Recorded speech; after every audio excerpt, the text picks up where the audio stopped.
arrintada guddi balaayada ah ee imika la sheegayo in ay ku dhawaaqday guddi uu sheegtay musabix halka hadday istaag yidhaahdaan waan taagnaanaya oo idhaa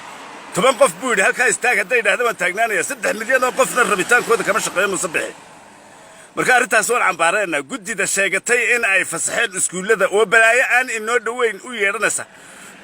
waxaan waxa weeyaan kuudadihii waddanka ku dhacay horuu inoo soo maray magaalada burco waa magaalo aad u samir badan 3 sannadood buu kaasi ku taagnaa adduunyaduna intaanay sheegin waxaan corona aanay ku sheegin marka magaalada burco waan ka tacsadanay arrintaasi adkaysiga ay u yeelatay madaxweynaha Soomaaliland ay yidhi 10 qof hadday halkaa istaag yidhaahdo inama yaryar oo wax la waxyiin aanay jiraan halkaa hadday istaag yidhaahdaan waa taagnaana cadaaladu intay dhacso 3 milyan oo qof baad hankoodii qaatay oo nabadgelyadoodii khatar ku jirta oo maanta gobolkiisa gacantaadii ka baxay oo habeen walba mas'uul lagu dilaya kuma taaltaasi idinkamana muuqato adiga iyo ninkan daakhiliga Maxamed Kaan marka waxaan leeyahay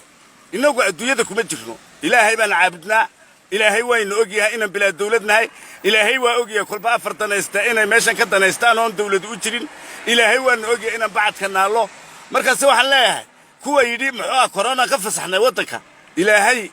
idinkuma habaarnay laakiin wax alla wax ka jira ma jiro waddankan ma qaadi karaa hakar waddankani geeri buu diyaar u yahay waddankani hore u soo dhintay waddankani geeri kama baqo waddankani waa waddan islaama waddankani waa waddan qaadiriye ah waddankani waa dad muxuu ahaa ilaahay toosa isku arkayaan oo aan muxuu ahaa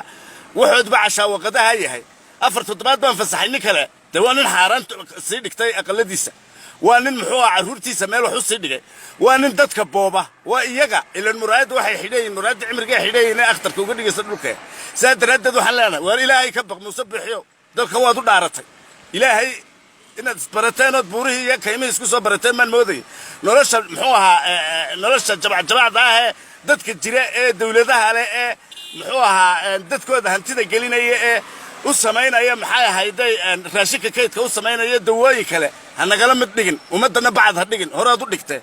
halkaad leedahay 10 qof hadday yiraahdaan halkaad joogna waan joogaya 3 milyan oo qof baa ku sugaya musabixiyo oo halkaad dhigtay oo kitaab suuq aad ugu dhaaratay madaxtooyada dhexdeeda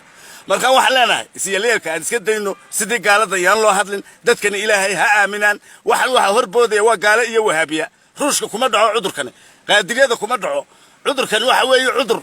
muslimka ilaahay ku jirabayo kuwii muslim sheegatay marka yeenaanu hadlay sidii babqaaga ama gaalada sidaa darteed arrinta cidda fasaxday ardayda tiyoon balaaya jirin waan cambaaraynana waxaan leenahay war waddanka dhibta ka daaya waxaan arkay qaar leh qaadka maxay laga qaaday war qaadku waa qaadka dhaqaalaha dalka haya mushaarkaaga laga bixiyo musabixiyo ee ciidankaaga kala haya kaana dee baraan joojinay ilaa aqligaaga waan kaleenahay